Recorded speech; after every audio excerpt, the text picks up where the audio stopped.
Hello, my friends. Welcome to the Life Shift podcast. I am joined today by Stephanie. Hello, Stephanie. Hello. Thank you for wanting to be a part of this most fulfilling journey of the Life Shift podcast. I was telling you a little bit before that really started as an assignment in a school project. So thank you for being a part of this. Thank you for having me. It's fascinating to me to think back the version of me, even like 2.5 years ago, before this podcast was even an idea, and to know now that I'm close to 110 people that I've talked to and had the pleasure of having mostly deep conversations about really the human experience and the ups and the downs and the ways that we can move through things that are really hard and or exciting or both, and that we're not alone in this journey. And I know that your story is really going to resonate with people in that way as well. Yes, definitely. We do tend to feel a lot of times, which most people feel like, oh, we're the only ones going through things. So it is good, and I share my story just because I know that it can be very impactful, hopefully impactful to someone else. Yeah, you know what I found, and so interesting. Sometimes people come on and they have this really like profound story, and I'm like, oh my gosh, someone listening is going to really attach to like this pivotal moment in their life, and like, oh, I'm so inspired by that, or whatever that may be. And then I'll hear from listeners behind the scenes. They'll send me a message on Instagram or something like that, and they'll point out some like super like innocuous, like a nothing moment, if you think about it, that stuck out to them, that just hit them on the right day, the right time, and inspired them in a way. So it's like, it reminds me that even if we don't connect directly to someone's specific story, there might be something in that journey that people attach to and they find inspiration in. And it I don't know why I never thought about it before. I always just thought like just very surface level, like, oh, well, for me with having a parent die when I was a kid, I'm like, okay, well, I'm automatically always going to identify with someone's story if they lost a parent when they were a kid. And sometimes I've had people on the show and I'm like, that experience was like totally different than mine and it doesn't relate. But it's so interesting to see how little pieces of people's stories can really just bring people to a new level. Yeah, definitely. And the main thing is people get different things based off of where they are in their lives. Mm-hmm. So for me, being sharing my story and what's happened to me may be impactful to someone at one level, but impactful, like you said, those little bitty pause moments for someone else, they may find that those are more important to them because that's all based off of where they are in their current life. I found Yeah. myself doing that. I'm a big reader, love reading. I'll read a book one year and get one thing from it, and then reread the book maybe a year or 2 years later and get something that I missed. So it's one of those same things if you think about when we're interacting with anyone versus a podcast or anything else, we only hear at the level where we currently are and Yeah. what we need. Yeah. It's fascinating though to even like dive into and think about. I don't know why before. I think I was so conditioned to like these check marks and these things, like it was just like one and done, or like, oh, completed that, and I never really dove into the details. And I love your example about the book because I've had a lot of people talk about that as well, as like, I've read that book before, but this time it meant Mm-hmm. something totally different. And you're right, it's just like where we are and the people we've experienced in our lives up to that point. So thank you for being a part of this. Maybe before I have you kind of go into your story, you can just tell us just a smidge about who you are and what you do in this current world, and then we'll have you kind of paint the picture of what your life was like leading up to the change in your life. Sure. So I'm Stephanie Franklin. I am the founder and CEO of Flywines. We're a wine company based in the US. We work with international independent wineries from around the world and bring them to the US. We also help people discover local gems that they may not have known about. So that's exactly how we came about. Prior to starting a wine company, I worked in tech. I was in the whole ad tech, martech space. I really wanted to pivot, had no idea how it was going to happen, what I was going to do. I just knew I was over the current state of things and flow within organizations. With that being said, a light bulb came off with the idea for Fly Wines. And luckily, I already had some really good members of my team that we were trying to cultivate another idea. So the team was already there and they agreed to the shift. And it's just grown ever since. But of course, as you stated too, Matt, there are one of those pivotal moments that take you out of the panic of fear into might as well just do it. Mm. It's so I can relate. There's like some point, and it doesn't have to be like a we're going to talk about your event in a little bit. It doesn't have to be something super monumental, but there's like this one piece in everyone's journey where you're just like, what, you know what? I'm just going to do it. And it's just going to happen. And sometimes it's like a piece of mail. I had a guest on who got a piece of mail that made her really mad, and she's like, you know what? I'm quitting this and I'm starting this. And Yeah. it's just like something like that. Or like in my life shift was really like when my mom died, and that was something I couldn't control. Hmm. And that one didn't shift my life on purpose, right? And Hmm. so that was something that I didn't get a choice in, and I didn't get anything to do with it because I was so young. So maybe you can kind of, before we tell us how you made that pivot, because I know it was something really impactful in your life, can you kind of give us what that looked like leading up to it, how you got into like ad tech, and why you liked it, and kind of what Oh that journey my. looked like? That's been a very big journey. I grew up in Miami. I transitioned actually after undergrad. I wanted to shift and get my master's, and I didn't know where I wanted to do it. I lived in London, so I moved to Oh, London, and that was a really big eye opener for me. Even though, okay, they speak English, but it's just the aspect of being able to travel seamlessly to other countries and get other cultures and oh, from interaction. London. Yes, and so it was amazing. Yeah, compared to Uh, Miami. yeah, right. It was very, very much so a melting pot. I love it as well. But it was one of those things too, that shift from London and coming back to the States. And I was in New York, and I really wanted to get more into the ad tech, martech space. So that's why the shift came into the Bay Area. So that's how life just transitions naturally, it has transitioned naturally for me. Yeah. Coming into the Bay Area, like I said, I worked in the ad tech, martech space for a while. I had my own other company for a while. I was doing some business there. And then it was like, this is just not working for me still. And a big event took place in my life directly from my mom, similar to you. My mom passed away out of the blue, it seemed like. And it was just like, oh, she's sick and now she's gone. And I was like, Oh, wow. what in the world is happening? So to see a parent pass away at, but I can imagine how young your mom was versus my mom this age, because you were a child. And my mom, she still felt very young to me. Yeah. And I was like, I just don't. So it was one of those things around that time was the idea that Flywines was birthed as well too. And I said, you know what? Let's just do it. Yeah.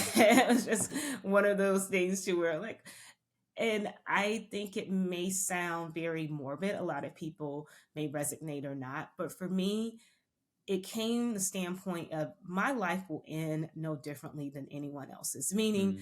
there will be a separation of my body to my spirit, soul. So what am I so afraid of? And then I think one of the main things as well to me is when my mom passed and I saw that the world kept turning.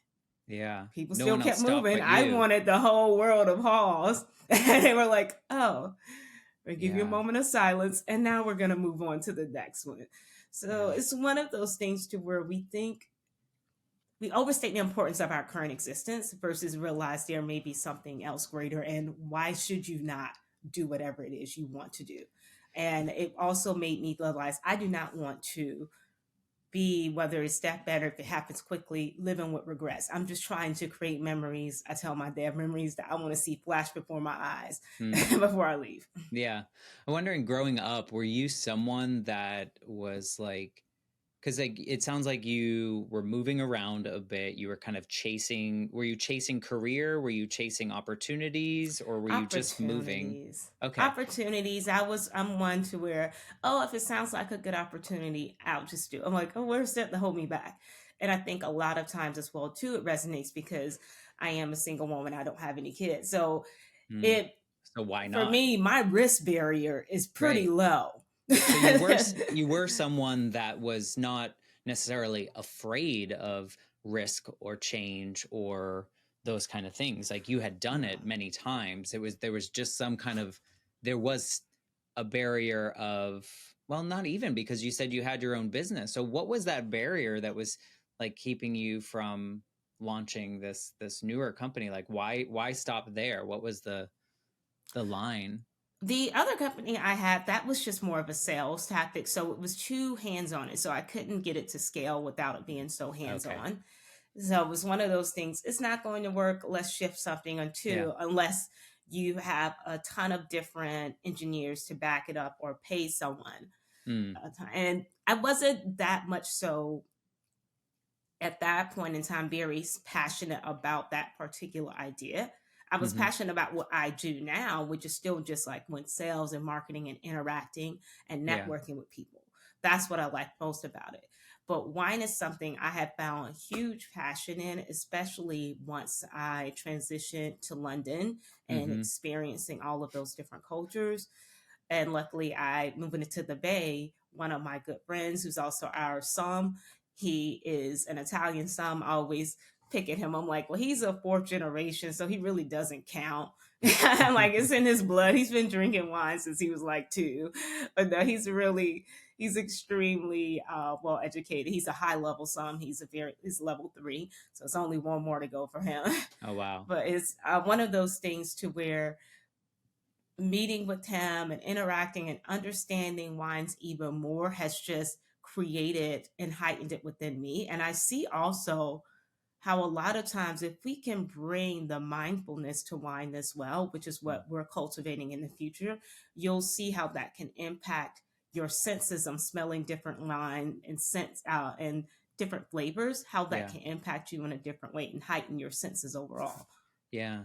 So you're, I mean, working in the sales and ad tech and martech and those areas before your mom passed, why didn't you why didn't you do it before she passed? Was there anything that was like, was there like, cuz I'm someone that's like, I know I should be, like I feel like I should be an entrepreneur, but I have zero desire to do any of it myself. Like I just want to work for the person. Like Hmm. I just give me the box, I'll operate in it, and then I'll go home and do like my podcast and do these kind of things. And so, what was drawing you, but like also like, why didn't you do it? Why did I it didn't have take your the mom dying? idea Okay. until actually the idea came, I want to say a few months before my mom passed. So she was still in battling in sickness. But that's when it really pushed it and we were trying doing research around it. Yeah. Yeah, so it's one So of you didn't those have the idea. things. You just like knew you were good at sales and marketing and I just knew technology and I stuff. was ready for something else. So Okay. my partners and I at that point in time, business partners, we were like, okay, well, this seems like a huge lift on Yeah. this sales idea. And I was like, I don't know. And then actually, I take that back. It was after my mom passed away in September, because I'll never forget. It was November. And I said, you know what, guys? I have an idea. Maybe we should. And they were like, oh. And the idea came. I'll backtrack and tell you how the idea was founded overall. I was having social distancing with friends, sitting on the porch, San Francisco, on the steps, and she was like, "Oh, a friend bought me this wine tasting kit. It's horrible." And the packaging was cute and the wine was horrible. Mm-mm. And I would never forget. I told her, I could do something like this. And she looked at me like, huh? And I was like, yeah. And at the time, her and her husband, they were playing around with making wines in Santa Cruz. And I said, and we'll have your stuff in. So I was just already starting formulating the vision. Then I Yeah. met with the team and I was like, you guys, I think I have an idea. And they were like, okay. And I honestly have no idea what kept propelling me to move forward. I didn't know anything about wine. I was surrounded by a few friends that were somms, and I liked wine and I like understanding and uncovering the different senses behind it. I had no idea who ABC was. I Mm. had no idea who TTB was. I had no Neither idea do how the I. FDA had anything to do with wine. Yeah. So it was one of those things to where I'm happy we did it. Is that I took the steps for us to do it ourselves without paying a huge up cost and lift to a lawyer, because I was like, well, we have so much time. Let's formulate it correctly to make sure we understand what Yeah. steps we take. And so when someone else comes into the fold, we know exactly what we're handing over. Yeah. So when you were like achieving and achieving and achieving in your career, was this just like another thing where like there's only so much I can do in corporate? Like I need to go off and build this on my own and create something from scratch. Was there any part of you that was doing this for external kind of validation? I know I talked to a lot of people, like your Hmm. parents were like, was it something where you were like, I want to build this so other people can like see that I can do it or that it can be done? And you don't have to say yes. No, it's I'm just, not the case. Mine is more, I just want to build something that allows me the freedom that I really want in life mm, without the constraints of corporate, especially yeah, corporate America for me, which is and yeah, I was just over the bureaucracy of things. And I was like, what if I could build something that would feel very genuine and inclusive yeah, to everyone without it being all the bureaucracy behind it, especially the politics. It's just too much. yeah, And it just I was just overwhelmingly over it. I've always had the inkling, even when I was younger, like, okay, I think I'm better off doing my own thing yeah, and building my own vision versus working for others. And it doesn't say that I don't work well with others. I work very well with others, but at the right. same time, it was just more an internal Yeah, feeling to yeah, where I knew that there had to be a transition or a shift. Had no idea what it was. This yeah, is not the first company I've started. I've had companies prior, and it's like, okay, well, I'm gonna have to transition out. But this was one of those pivotal ones because it had such a huge lift to yeah, where I knew that it was gonna be very transformational, not only to myself but to others around me.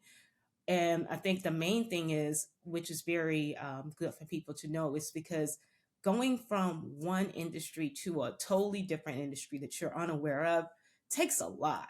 It yeah. takes, you have to remove fear and you How do you have do to that?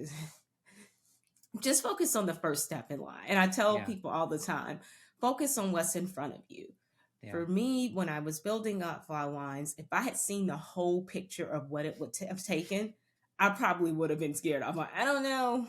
yeah, But what I did and what works best for me, and I think probably works best for a lot of people when facing fear, is to just focus on the step in front of you. yeah, I would say, what's paperwork needs to be filled out? ABC says you have to fill out X, Y, and Z. Okay, let's just fill out the paperwork. Now, what do we need to do? We need someone to make a box. Never even realized how much it would cost to make boxes. You think, oh, it's just a box. Like, how much do you want for a yeah, box? yeah. So it's one of those And things how to many where, do I have to order? yeah, and they're like 100,000. What? 100,000 boxes? Is everyone Yeah, a corporation? So it's one of those things to where if you focus on that direct step in front of you, yeah, it will allow you to face your fear a lot better and not be overcome. And just focusing on the step and don't let your mind wander, because a lot of times we get discouraged and want to see the full picture. I want to see this completely successful before I step into it. Mm, Most of the times, especially when it comes to big ideas, you're not going to necessarily see there's going to be a level of risk yeah, involved in it. And luckily, I'm grateful to where I'm not one of those people that are very risk adverse. I'm more of it. Does it make sense? yeah, If it doesn't work, we'll just pivot. And that's one thing I can think that I can teach people is that learning to pivot. Don't be so afraid to pivot. yeah. I think Is it's hard though. I yes. think that society has taught us that when things don't work out, we can be seen as failures or the outside world might see us as a failure when it's really not. I think we've just absorbed that. I'm wondering like how watching your mother, I'm not sure how she passed, but it sounds like she had some kind of disease and then or some kind of illness and then you kind of watched her pass away.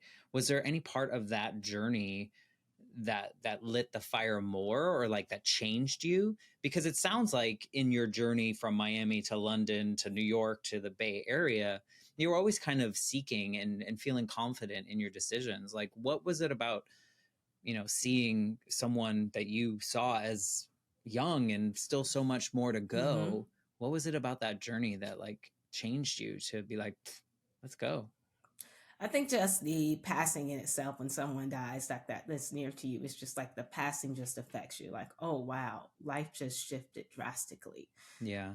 It's one of those things to where I still find myself trying to identify, well, what was the feeling? I was like, it's just, as you will know, having a parent just pass, it changes you in ways that you can't even necessarily articulate. Yeah. But for me, that main thing that I focused on was, what am I so fearful of? Yeah. What if, oh, and I think a lot of times, oh, people are very much so afraid of failure. I actually have stated to my friends even this year, I said, I'm trying to shift with the word failure out of my vocabulary. These are just learnings. Mm-hmm. We're conditioned, especially just within our culture and society wise, to see success or failure. And even if you want to say, I want to see success or failure, you determine your success or failure and what's success for you. Does not matter in comparison to anyone else. But for myself, eliminating that word failure and shifting it to learning opportunities is very beneficial. I even had a friend recently ask me, she's like, oh, well, what are the highs and what were the lows? I was like, the highs are progress, meaning anything that takes us a step further into what we're looking to go in. And I said, the lows are hurdles. Mm. And I was like, the thing is, you don't turn a hurdle into the mountain. That's what I realized Mm. overall. And a lot of times, especially with societal pressures and norms, we turn just everyday hurdles of a situation, and now it's become a failure in someone's mind, and now you're less than, and now we're worried about what others think about you. And it may, like I can say, it may sound very morbid, but I'm like, you're gonna be gone, and someone's gonna think about you. Yes, some will think about you longer than others, but try to do more things on what makes you feel good and focus Yeah. internally and listen to your intuition. That is a very much so indicator and guiding factor to me than what it was in my 20s Yeah. right now. Did you find, like, while you're doing this journey, you're kind of ideating, you got this idea, was there a point in that journey where you're like, yes, this is it? Like, I've never felt this way before. Like, Yeah. what was it that was part of that journey where you were like, yeah, guys, I know this one's going to work in the way that I want it to? It was seeing the boxes and the wine all put together. That was an aha moment to me. It would be with our one of the wineries that we work with in Gilroy Fortino and Gilroy, and seeing the boxes and the bottles together. And I was like, oh my gosh, This this is is real. different. Yeah. And I was like, I was very overjoyed. And again, you don't want to put so much pressure on the future. I even shared with friends, I was like, if nothing else happens from here on out, I am very excited about just putting this together and putting it out there. But my inkling was telling me that, oh, it's definitely going to grow and shift. And the way that it's grown and shift even until this standpoint is amazing. And I'm extremely happy about where we're going. But that was one of the pivotal shifts, just having everything almost basically completed. Like, Yeah. oh, this is Like, I from could an buy this. idea that I had to Yeah. now. Wow, look at this. And it's real. Did you think about that moment on your stoop when your friend was talking about, like, look how great this marketing is, but how terrible this wine Exactly. is? And you're like, look, we've solved both problems. We got beautiful and good wine. Definitely. And that was another pivotal moment at first. Now she spoke of, my mom was very much number one. My friend on the stoop, she actually ended up passing away out of the blue, Mm. very young as well, too. And both of those just kind of like, and I was like, what is happening? Yeah. Impacted me in such a way to where, again, it just keeps pushing you forward. Yeah. Do you ever feel that you are doing any of this in service to those two that you lost that were so close to you? Like, you want to do it for them, or you're going to succeed because you want to make sure that they're honored in some way? I want to make sure that they're honored, but I don't want to do this in name of anyone else. Meaning as though you honor your people, because a lot of times, especially in American culture, we're propelled forward into, oh, I'm going to do this in honor of them. That means that we now set ourselves up for some type of possible disappointment for someone Mm. else. Versus if we focus more internally and say, I'm doing this for my gut, my intuition, my feeling makes me feel whole as a person, and I'm going to honor these people along the way. That's a different avenue.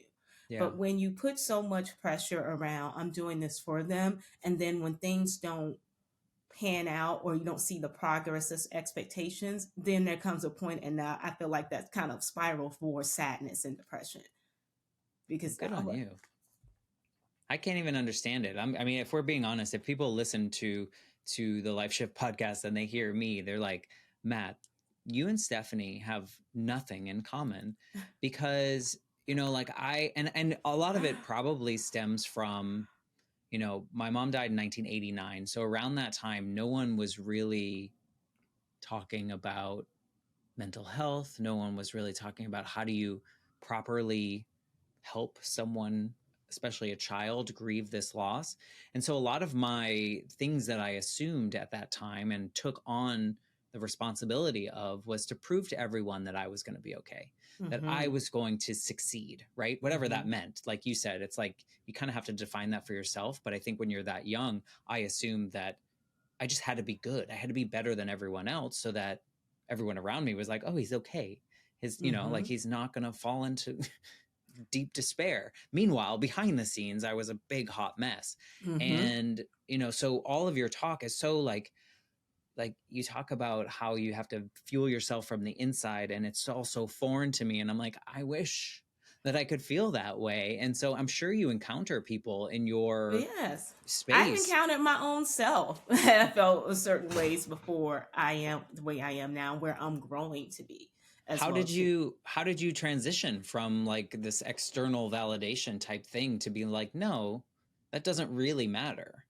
Like, was there a moment that made you do that? Was it the loss of your mom It or? was one of those pivotal moments was the loss of my mom, Yeah. and then the loss of the friend who Yeah. originally idea that I sat with and cultivated that idea with, that it grew from there as well too. But it's one of those things to where I had to shift from how would it look. I'm personally am not a person that loves to be in front of the camera. I do sing, I can sing and do like different things like, but to say, oh, let me sit down and do a podcast or just to chat for an hour is not me. So I had to get beyond my personal likes and dislikes and to honor what I was looking to grow Mm-hmm. and to again making sure that I bring my mom and my friend Leah and honoring them along the way with me. So again, it's not putting them and saying doing this for them, Right. but hey, we're on this journey and I'm honoring you as we grow Yeah. together. I don't know. I feel like for so long I was just like afraid of not doing it right, whatever Mm-hmm. right was, like nobody actually knows. And I was just like chasing things and, losing my mom so early and like struggling so hard to grieve the loss of her just because I was young and people didn't know what to do taught me a lot because when my grandmother got sick and was dying, like I feel like I did everything right. And when I watched her take her last breath, a lot of those similar feelings happened in which, we had a lot of these talks towards the end of her life where she was like, you know what, I wish I hadn't worried so much Mm-hmm. because none of that matters now. Like we're just Mm-hmm. sitting here and I'm dying and you're all watching me die. And like I wasted so much time worrying about that. And immediately after she passed, I was like, you're right. I screw this and like quit my job and moved to the mountains and did all these things. And it was really, really refreshing in a way. Yeah. But then somehow I got back into Yeah, a little but bit if more we into this. do, we waste so much We time do. worried about how it looks. I remember we had when we first got started, and it was this cringe video. It wasn't edited right properly, and I was like, oh, "Gosh, now we couldn't take it down." It was one of those things. All right, and then all of a sudden, it started like spreading like wildfire, and I was like, "What is happening?" And I'm like, "Oh my goodness, I wish I could edit." And it was one of those pivotal moments in myself. I had to say, Stephanie, stop.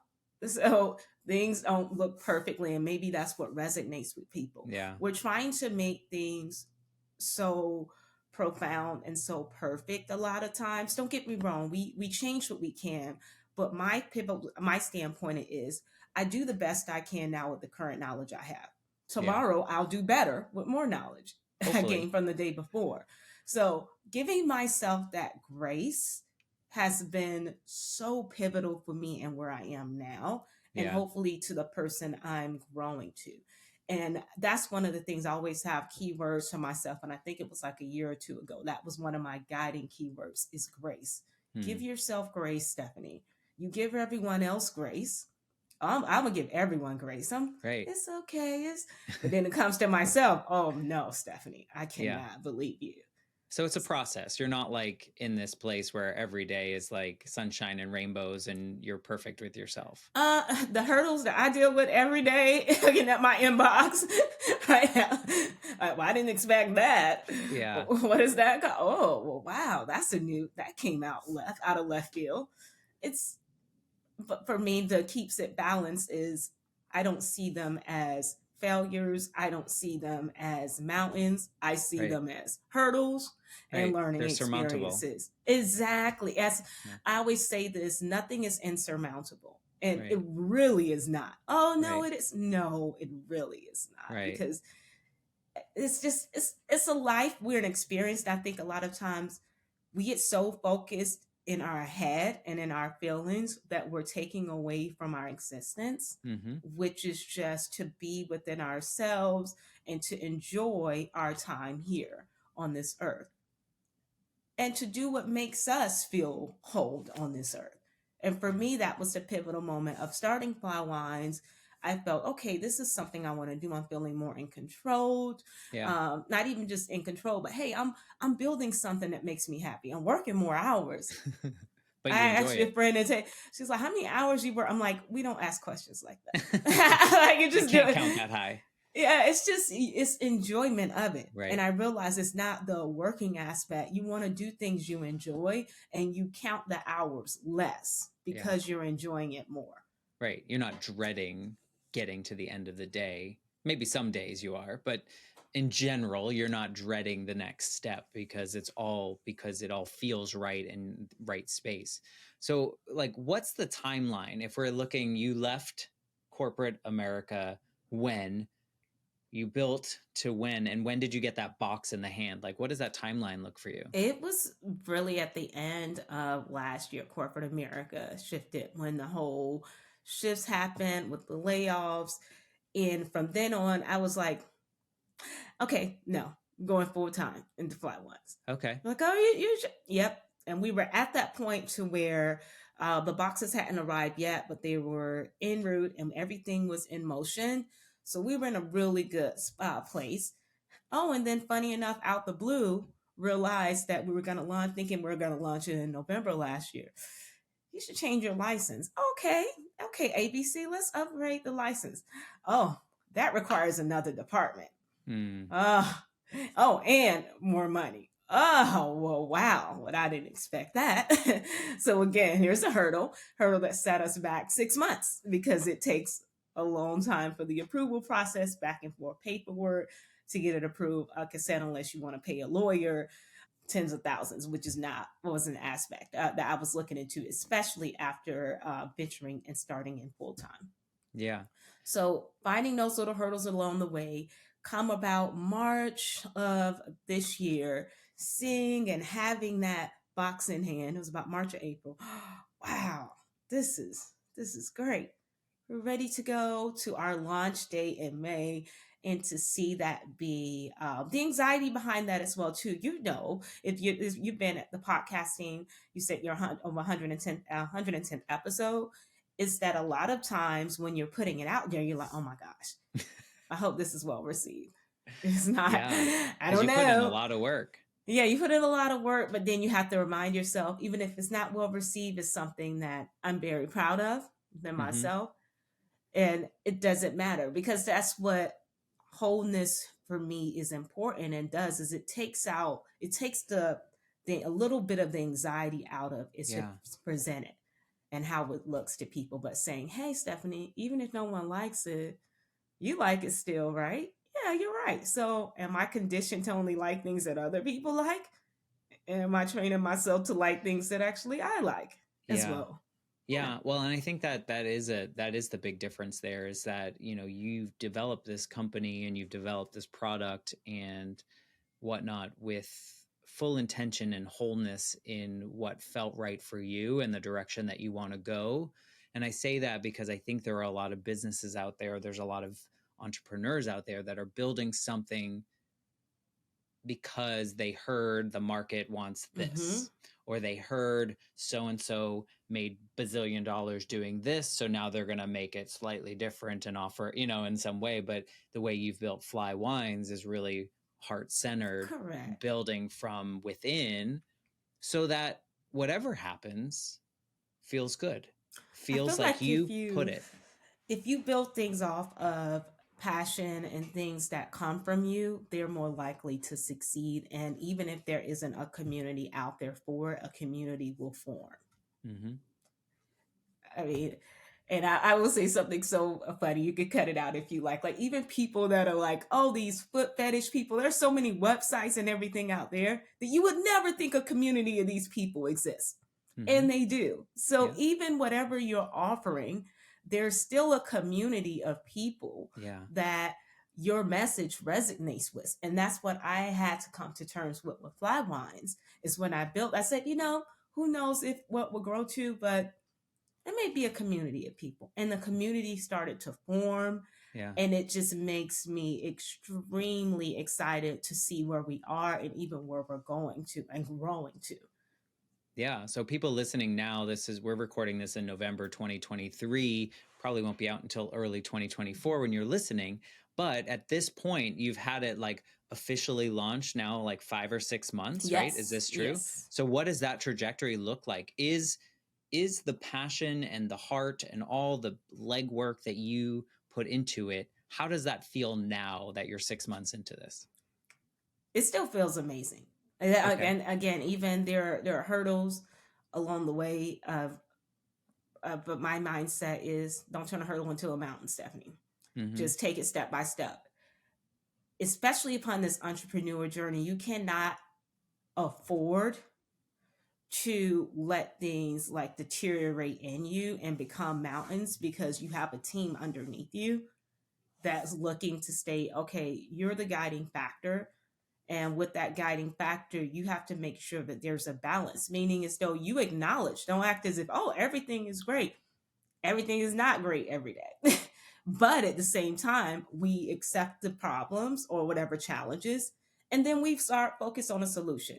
So we're not giving our hurdles and our problems much of our focus. We're giving 95% of our focus to focus on the solution.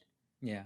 And that's where you can stay out of the I like to call the pity party spiral, the mental spiral that happens, because now your mind is just going, and it's gone, and it's like, that's not going to work. My main thing, I remember you stated something about even with corporate America. What main thing difference is, I'm not waking up with panic attacks thinking about Slack and emails. I'm thinking about things in a more maturing and a growth factor. Yes, I still dream and think about my company, but it's more or less, oh, let me get this done without all the panic that's come along when I experienced when I worked in corporate America. I can understand that. I mean, and it's also, again, it's different because your why is different than if you were to go to a job where someone was paying you to do that particular job. That's just like your why at that point is to make a paycheck, is to like afford your bills. But now that afford your bills and get a paycheck is now intertwined with this really positive why of your company. So, I mean, I see a box behind you. Is that one of your boxes? That's one of the the labels of our box, so you'll see it when it comes out. So what do you guys offer? Like, is it like a subscription box? What is it? What is the general sense of your business? We offer wine tasting kits. That you go to our website, flywines.club. So that comes a little bit from your friend's idea or like that little sparked idea. Yes, that was where the spark started. Yeah. And then from there, we're actually launching our wine subscription program this month. So the wine tasting has many bottles, 187 milliliters. So people that just kind of want to sample different types of wine in the comfort of their home. Our wine subscription program is what we're launching this month. That's our international end. There'll be full bottles of wine we have in our wine subscription model. And within that, all of the wines that you find on our site can only be exclusively found with us in the US through Oh, us. cool. So that's what we set ourselves apart within that aspect. So all of the wines that we have coming in, we have an Italian one coming in that's we're launching first. Then we have a Turkish wine that's coming in. So we're getting that, and people love to hear Turkish wine because a lot of people don't taste it. I've never Mm-hmm. tasted Turkish wine. So Right. our goal is to focus on a lot of those underrepresented wine regions as well too. We're looking into Georgian wines, Armenian wines. Those are the types of wines that we're cultivating and want to bring in, and that's why they can only most of them can only be exclusively found through us. That's awesome. And so you said you're launching like a subscription service soon. It's Yes. coming soon, so probably by the time that this episode is out, Oh, people can kind of find that information. I yes. think it's, that's another layer. Have you seen this interest grow in like the first offering that you had of this like tasting kit, and you're seeing like a community build, like you kind of talked about the foot fetish people, but now international wine fetish? Exactly. I have seen that. We have seen it grow, especially with the experiences, because we do have a luxurious product. But I think a lot of times when people get our offering, they're extremely surprised. Like, it's Hmm. like, oh, this is really nice. I'm like, Oh, oh, we really? want you to feel luxurious. We Yeah. want you to open it up and feel like, oh my gosh, this is amazing. Yeah. That's awesome to hear that people are being surprised by the quality, because that tells me like they're getting a bigger value than maybe what they feel that they're giving to you. And so like Correct. that's a wonderful feeling as a consumer, right? And that kind of keeps you like, oh, I want to try again, or I want to try something new. And I guess Exactly. a subscription model right there and then is all about return customers and repeat Yes. customers. And so Oh, yeah. And it another sounds like, thing we're doing as well too, we're going to start our virtual wine events by the time this loads. It'll be pretty much up and going. Our virtual events just for everyday consumers too. So if you come to our website, you'll be able to check out with our wine tasting box and then actually check into a virtual experience if you yeah, like. So you can do a virtual wine tasting with a community of other people. But this is just one thing of what we do consumer wise. We do yeah. virtual events for businesses, Oh, virtual wine cool. tastings for companies. So we're extremely, extremely excited about where we're Yeah. going to. What's your favorite part about you these days? Not your business, but you. Mhm. I like the way I'm checking myself a lot faster than I did before. Mm. Meaning, as though a lot of times if I do something or I'm faced with something, I'm immediately annoyed. like a human would be. Yeah, and it's just like, but it's like my reminding goes into Stephanie, why are you annoyed? So Right. it goes to take a step back and watch your actions. So I tell people I love this book, The Untethered Soul by Michael Singer. It tells that like you're sitting back, just watch your thoughts. So your thoughts and your feelings are just feelings. So Yeah. and it was one way this lady said it, which was perfect to me, is that your feelings are just different options. They're not the resolution, like the end of the day. It's just, Mm. it's a feeling. So, and Yeah. most of the time, those feelings can be off of core characteristics or just learned patterns and habits. So, taking that step back, and when I immediately get annoyed with something, I take it more internally. Like, what's really annoying you about this person? What's unsettling within yourself? Yeah. Because this person is just being what their current state and energy level is. So it's not addressing it from the external with that person's actions a lot of times. Not saying all the times, a lot of times, but going internally and saying, oh, I'm triggered because I'm still very impatient. Mm. So you're finding that time is shorter, in which Exactly. like your Versus it. turnaround time is much quicker Exactly. of finding that. So like the before times when you were in corporate America, that you feel that that's like probably the biggest change in you. Yes, of course, because it's like, oh, I'm still annoyed with this person from the other day when they said that at a meeting. I can't Yeah. believe they said. Yeah. Versus now it's okay. Person said something. Oh, Stephanie, you're triggered. Oh, that's because you don't like to hear people talk about other people, or you're just still dealing with your impatience level. Mm. So take a breath and focus on your breathing that will calm your impatience, and now you can able to deal with this situation or this dialogue differently versus letting your feelings guide your dialogue. Yeah. What do you think your mom would say if she saw all the things you were doing now? I think she'd be very, very proud. My friends say that she'd be so happy. Oh, she'd be proud. Proud mom telling all of her friends. First She said, customer. even when I used to live in London, oh my God, she used to kill me when I lived in London because she got answer her phone. It's my daughter from London. I'm like, why are you saying London like that? London. Even though she Yeah. didn't want me to go, but of course now it's Of course. she's in London. Oh, Yeah. So you think she be surprised at what you're doing? I think she would, just because I have ideas, and when I have an idea, I want to go for something. I want to go for it. She'd be like, "Oh, wine, okay," but she'd be right on board. Like Yeah. my dad is the same. Just they're very much so accepting people. Is that what you want to do and shift on? Okay, Yeah. great. And they'll be Very your cheerleader. apprehensive. Yes.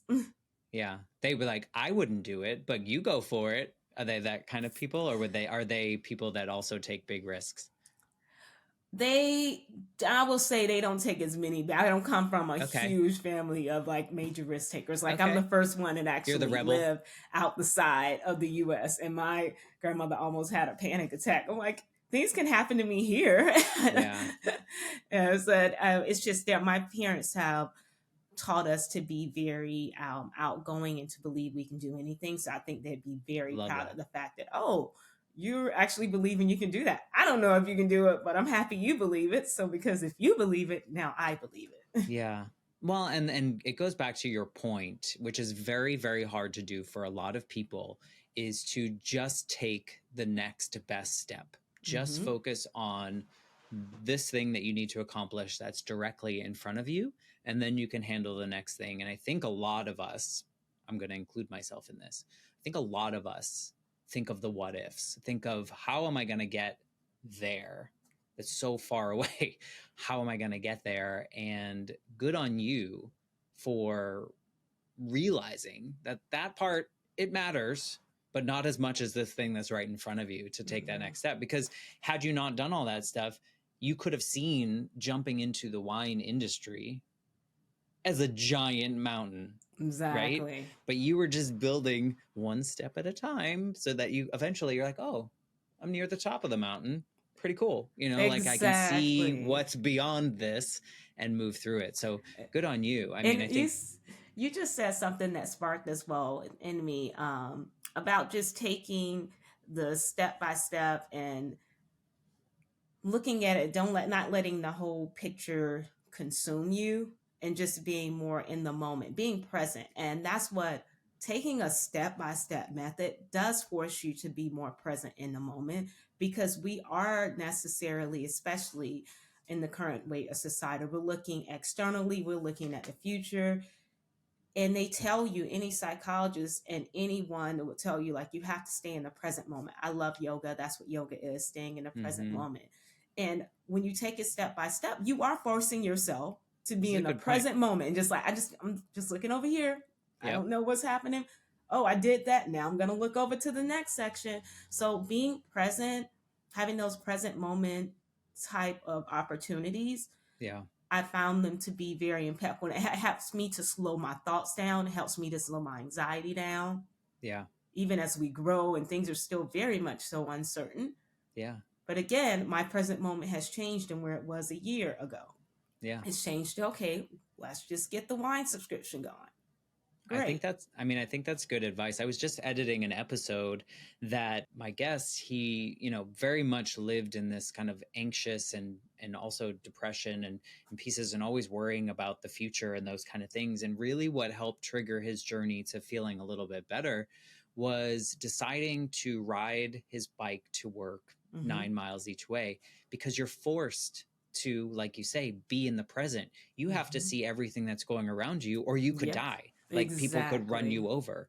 And so it forced him to stop worrying about 10 minutes from now, 2 hours from now, 3 months from now, but like stick here. And he learned to enjoy that present. And I think that's a good point for entrepreneurs or just people in general, is to like just see what's around you and not rush to the future, because Mm-hmm. at some point, I mean, you're never going to catch the future, right? It's always You're always going to Yep. be in the present, but you're never going to catch the future because it's always out there. So I think that's a really good point and Yeah. something to think about, especially when you're trying to grow a company. Yes, yes. I actually said to a friend the other day, I was like, we need to keep the vision without the expectation. Expectations have timelines on them. You say, oh, I expect to get this in this time frame. Yeah. The vision is just a vision. You don't know when it will come to pass. You're just staying focused on the vision. Yeah. So if you, and I was, I had to write that down for myself when I am going through it mentally. That's But good. the expectations, leave the expectations. I don't have a time frame of when it's going to happen. Just keep in the vision, and then you'll realize as you keep in the vision, things will happen and evolve without the whole expectations. And a lot of times self disappointment is aligned with expectations, not the vision. So I've separated mentally the two, and that's what I'm working on now. Here's a Yeah. vision That's without the good. expectations. If you could go back to the version of Stephanie working her tail off in ad tech and martech, knowing what you know now and knowing the hurdles and the successes and the trauma and the grief and all the things that you were going to go through, is there anything that you could go back to that Stephanie and tell her or give her any advice? Stop trying to jump through hoops to meet other people's expectations to tell you them that you're worthy. Because a lot of times, especially in corporate America, I found myself doing a dance of showing that I'm worthy. Mm-hmm. And you do the other dance, and then you realize, actually, these people have their own thoughts going on. Maybe they just work well with somebody else, but you going through all these hurdles and jumping through things is not necessary because you're taking away or going away more from your core self, and Yeah. you're forming an identity, or you're aligning yourself and identity now with that person's expectations because of how it makes you feel, because you feel you're growing up a ladder and you feel now you're accepted. Mm-hmm. I don't want my growth internally to just be off of someone else's acceptance of me. Yeah. Which I think nicely aligns with the idea of not creating this company or whatever you do in the future for someone else, right? Mm-hmm. You can bring them along with you, but you're doing it for you. It's an intrinsic value. It's an intrinsic success and that feeling. I think that's a good, piece of advice just for anyone is to like, stop trying to impress everyone else. Like impress yourself first. Like do what makes you Exactly. happy and feels right and fulfills you. I feel that same way with this podcast. The world will tell me how to run my podcast, Mm-hmm. but if it doesn't feel right, I'm not going to it's not going to work. It's not going to work in the way Exactly. that I want it to. So I appreciate you sharing your story and sharing more about your entrepreneurial journey and how some of these really hard moments in your life reminded you that this is about your experience here on this earth and not other, and not living for other people. If people want to learn more about like Flywine or get in your circle, or what's the best way to like be in your orbit? Definitely go to FLY wines WINES .club CLUB. Oh, I haven't heard that one So we're before. the Is that club. and are you on social or all that information's We there? are. We have. You can We want find to see us that cringe anywhere. video. That go to social. You can see the cringe video on Instagram, which I'm like, oh my gosh. But definitely go and check it out. We're at Instagram, we're on TikTok, we're on Twitter, we're everywhere social provides, just at flywines.club. Okay. Awesome. Well, thank you for being a part of the Life Shift podcast, sharing your journey. I know there are going to be entrepreneurs and other people out there that hear some of the things that you've shared today. And like we said, when you read that book for that second time and you hear Mm-hmm. something new, something's going to resonate with them. So just thank you for just being a part of this journey. No, thank you for having me. I thoroughly enjoyed chatting today. Awesome. Well, we will share all the links and whatnot in the show notes so people can reach out to you and connect with you and check out your subscription service and your virtual events. Yes. And hopefully you still have those wine tasting boxes at the same time as well. Yes. And for those of you listening, if something that Stephanie shared today hit you in the right place, or there's someone out there that that needs to hear her story, please share this episode with a friend. I think that's the best thing that we can do to help people feel a little less alone in this journey here on the earth, and hope that you have a great day. And we'll be back next week with a brand new episode of the Life Shift podcast. Thanks, Stephanie. Thank you.